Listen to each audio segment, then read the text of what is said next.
Bajpe police ಠಾಣಾ ವ್ಯಾಪ್ತಿಯಲ್ಲಿ ನಡೆದಿದ್ದಂತಹ ಉದ್ಯಮಿ ವೆನ್ಸ್ ಅಬ್ದುಲ್ಲಾ ಅಜೀಜ್ ಮೇಲಿನ ಕೊಲೆ ಯತ್ನ ಪ್ರಕರಣದ ಆರೋಪಿಗಳ ಬಂಧನ ವಿಳಂಬವನ್ನು ಖಂಡಿಸಿ ಮುಸ್ಲಿಂ ಸಂಘಟನೆಗಳ ಒಕ್ಕೂಟ ಕೈಕಂಬ ಇದರ ವತಿಯಿಂದ ನಗರದ ಮಿನಿ ವಿಧಾನಸೌಧದ ಮುಂಭಾಗ ಪ್ರತಿಭಟನೆ ನಡೆಯಿತು.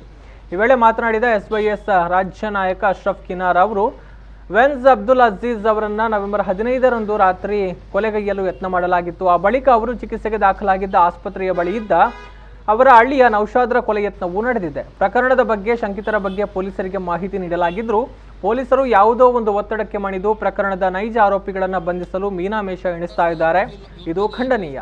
ಪೊಲೀಸ್ ಇಲಾಖೆಯು ತಕ್ಷಣ ಆರೋಪಿಗಳನ್ನು ಬಂಧಿಸಬೇಕು, ಇಲ್ಲದೇ ಇದ್ದಲ್ಲಿ ರಾಜ್ಯಾದ್ಯಂತ ಪ್ರತಿಭಟನೆ ನಡೆಸಲಾಗುವುದು ಅಂತ ಎಚ್ಚರಿಕೆ ನೀಡಿದರು. ಆದರೆ ಈವರೆಗೆ ಯಾರನ್ನು ಬಂಧನ ಮಾಡದಿದ್ದರಿಂದ ಇದೀಗ ನಾವು ಮಂಗಳೂರಿನ ಮಿನಿ ವಿಧಾನಸೌಧ ಎದುರುಗಡೆಯಲ್ಲಿ ಒಂದು ದೊಡ್ಡ ಪ್ರೊಟೆಸ್ಟ್ ಮಾಡ್ತಾ ಇದ್ದೇವೆ. ದೊಡ್ಡ ಜನಸಂಖ್ಯೆ ಸೇರಿಸಬೇಕಂತ ಇತ್ತು, ಆದರೆ ಅಧಿಕಾರಿಗಳ ಮನವಿ ಮೇರೆಗೆ ಒಂದು 50 ಜನಕ್ಕೆ ಸೀಮಿತ ಮಾಡಿ ನಾವು ಇಲ್ಲಿ ಪ್ರೊಟೆಸ್ಟ್ ಮಾಡಿದ್ದೇವೆ. ಆದ್ದರಿಂದ ನಮ್ಮ ಬೇಡಿಕೆ ಕೂಡಲೇ ಆರೋಪಿಗಳನ್ನು ಬಂಧಿಸಬೇಕು.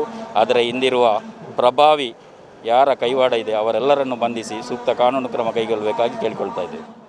ಈ ಸಂದರ್ಭ ಎಸ್ವೈಎಸ್ ರಾಜ್ಯ ನಾಯಕರಾದ GM ಕಾಮಿಲ್ ಸಕಾಫಿ, ಯಾಕೂಬ್ ಸಾದಿ ನಾವೂರು, ಮುನೀರ್ ಸಕಾಫಿ, ಅಲಿ ತುರ್ಕಳಿಕೆ, ಇಬ್ರಾಹಿಂ ಸಕಾಫಿ ಮತ್ತಿತರರು ಪ್ರತಿಭಟನೆಯಲ್ಲಿ ಪಾಲ್ಗೊಂಡಿದ್ದರು.